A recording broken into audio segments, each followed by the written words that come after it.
Phakameni baba mkhulu kule ngoma yayo ka59 evesini lokugcina. Njengoba silapha nje singabantu abanjalo abazothi siyakubonga wenkosi yethu Thixo asekuphakamela, nibonge igama lenkosi. Amen. Ngiyayikhetha inkosi enhle yobuhle bokuphakama unyazo lwezulu. Amen. Uma kufika le vesi ngibuka isikhathi sonyaka esikuso ukuthi lo nalowo ibimfanele ukuthi inkosi ukhona izimo eziningi ezikezehle emhlabeni. Khona nabanye kade sinabo unyaka uqala kodwa singekho nabo namuhla. Ukhona zonke izinto ezenzeka kodwa uNkulunkulu walokho enqabile nje nawe, ngakho kufanele ukuthi siyakubonga wenkosi yethixo asekuphakamela, libonge igama. Amen. Uma ke usempilweni uyinto enhle ukuthandazela izinto ezinhle noma ukukhula empilweni. Kodwa ngithanda ukuthi ngishizwe elilodwa ukuthi ilowo nalowo noma lokho asakucelile uNkulunkulu engakakutholi, kodwa kuleso simo akuso njengamanje kufanele ambonge kusona uNkulunkulu ekuso sinjalo, noma besidelelekile noma besibhlungu noma besinjani, kodwa kambonge uNkulunkulu, ayibonge inkosi. Amen. Ngoba lesi simo isona siwumthandazo womunye umuntu. Wena ungakubuka ukudelele, ubuka izingokulo, ubuka izinto nazo khona ngenazo, unendlu sathandazela i-double story, ukhona ohlala emkhukhwini ongenawo kwalendlu, othi mayebuka wena athandaza athi inkosi nami mangaba nale yandlu enjengekaMasibanibani kodwa yena uyayidelela. Ilona lo unasi izathu sokubonga uNkulunkulu, ayibonge inkosi. Amen. Uma ngikuleli izwe sikhonza izinhle zenkosi, omiyo phambi kwenu umntwana omncane umhlengi wakangubane ezweni lakithi ikhona ngapha emabovini, akabonga uNkulunkulu. Amen. Kodwa kithi komalume kusemkhomazi ABC nalibonga igama lenkosi. Manje mangikuleli izwe ngikhumbula indaba yakithi ngomalume noShembe ukuthi kambe iqale kuleli izwe sizokhumbula ukuthi ubabamkhulu emhleni yakhe ubengavumeleki kahle ukushumayela ivangeli likaNkulunkulu, elwiswa ngamakhosi eindawo nangohulumeni wobandlululo wayikhona. Ekuthenge elinye ilanga elapha kuleli izwe wayeseyaboshwa, waboshwa lapha epolice station, kade ngidlula kuyo umhlali police station lapho ubabamkhulu aboshwa khona, akabonga uNkulunkulu. Amen. Wathi ubabamkhulu mayeboshiwe lapha wayesevalelwe lapha evalelwe khona egcinwe khona, wayevalelwe nabanye ababonile ngokwezeduko zabo basebethatha befakwa lapha, kodwa yena wayengonanga, kodwa wayeboshelwe ivangeli aliphethe. Uthe mayesephakathi nabo kwethiwa kwakusebusuku, ngobusuku bokuqala wayesekhuluma neziboshwa zilapha endlini, wayesekhuluma nazo uthi hawu bafowethu nisho ukuthi seniphelele nje manihleli kanje, akekho yini lapha phakathi kwenu osokhumbula izingane zakhe nesokhumbula umkakhe ekhaya, nisho ukuthi nje ni right manihleli kanje na. Zase zithula iziboshwa zimbuka lo muntu ukuthi oh shuthi uhlanyiswa ijele, uyaqala ukuboshwa. Njengoba silapha nje ngisho singakhumbula kanjani emakhaya, ngisho singakhumbula kanjani izingane zethu, njengoba igedi livalile sizawuphuma kanjani. Baba yilezo zabheka leza ngamnaka, waqhubeka ubabamkhulu la bahamba ubusuku, wathe maqhubeka phakathi nobusuku wayesephinde evuka evukela kuzo, uthi hayi ngeke bantu bami nisho ukuthi niphelele ni right nje, akekho sekhumbula ekhaya, akekho okhumbula izingane zakhe, ni right kule ndaweni kuyo.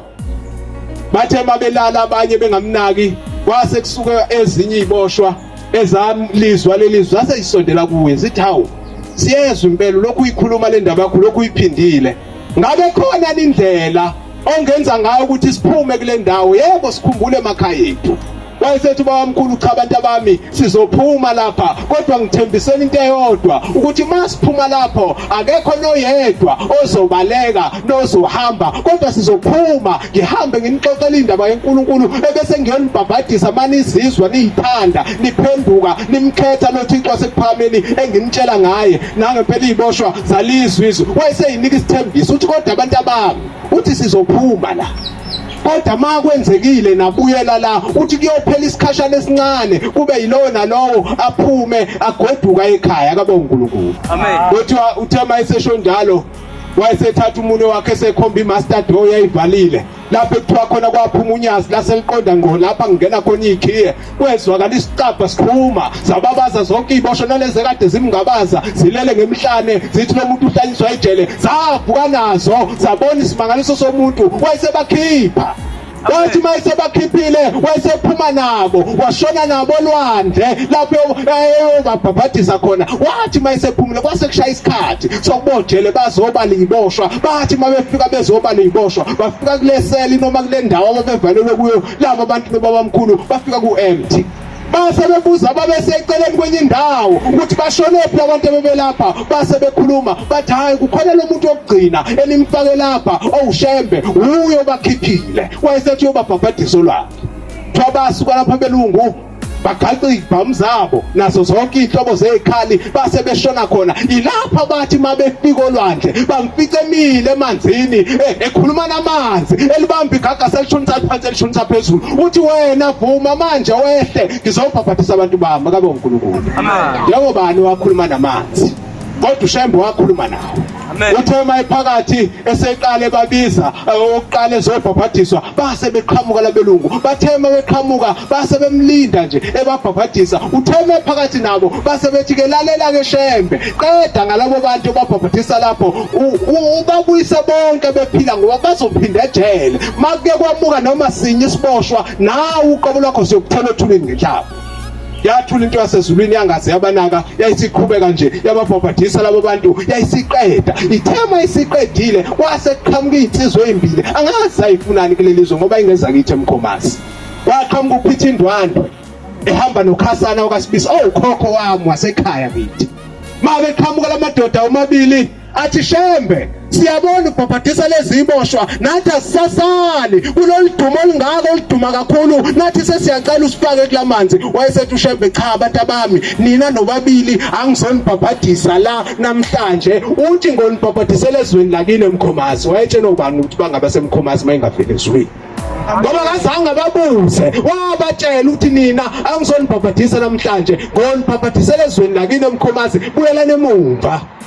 akalishila usuku ayofika ngalo akanikiwe direction ukuthi khona eMkhomazi kungakuphi zabuyele ekhaya ezinsizwa wathi ngolesithathu kwase kuzwakala igubhu nemtshingo ehamba iqhamuka ehlabelele eThadede lapho umeweMashi wathi mayefika lapha yanezweni lakithi wayesebabuza labo Khasana nalendoda le eUphithindwandwe uphi umfula la base bekhomba umfula wayesefika kuwo esebabhabhadisa kulomfula wathi mayebabhabhadisa wayesekhomba amatshe ngaphesheya uthi hawu labo abantu abaningi kangaka bangobani naye khomba amatshe base bemlungisa ophithi benoKhasana bathi hayi nceke inkosi akusibona abantu lawa amatshe alibonga igama lenkosi amen uthi ushombe cha abantu abami nina nibuka ngamehla semhlabeni uthi laba amaNazaretha ayophenduka kuleli lizwe ayoba makhulu abe ngangalamatshe amadwala engiwabona lapha kabe uNkulunkulu baba njalo nangempela wayeseqeda lapho ubaba mkhulu athi ke mayisesuka la Estenga kade iqeda kubhabhadisa labantu ilapho khona asuka wehla washona eGospel wathi mayifika eGospel wafika wahlala kancane wathi mayisesuka esezweni lasentla ilapha khona abahlabeleli basezulwini bafika nengoma ziboshwa wozani wemazulu ubani wozani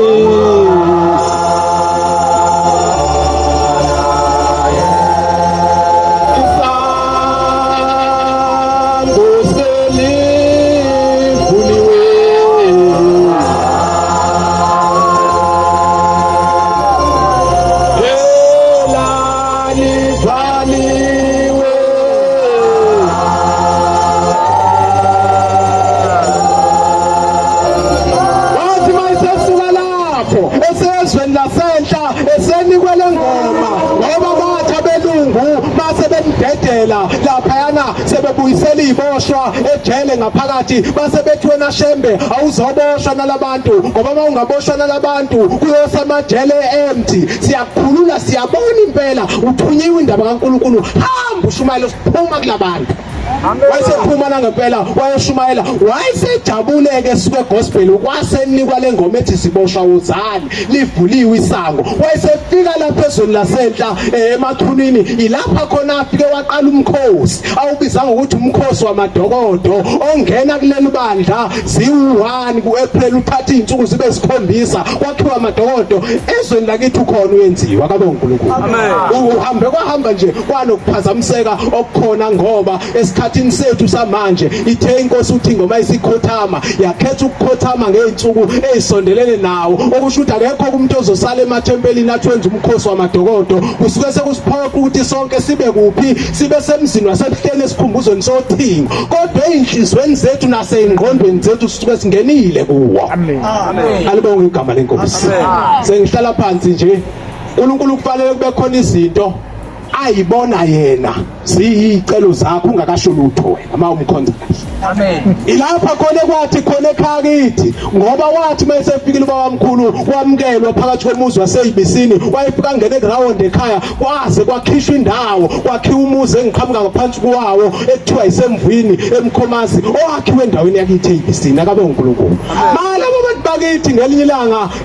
ugogo ozala umkhulu ozala umama wathi maye ngabathola abantwana thola abantwana baphume sebedlulile esiswini sakhe wathi ezokhuphuka ezothatha ibhasi ephakameni eyobika lenkinga abhekene nayo kwathi kulaleni kwakhe lele wayesebona inkosi ilanga ngesibonakaliso eyibone sesephakameni kodwa engakafiki ephakameni wayibona eguqa endlini emhlophe uthi wathi weguqile endlini emhlophe uthi ayisiza kuyiphetha isikamelo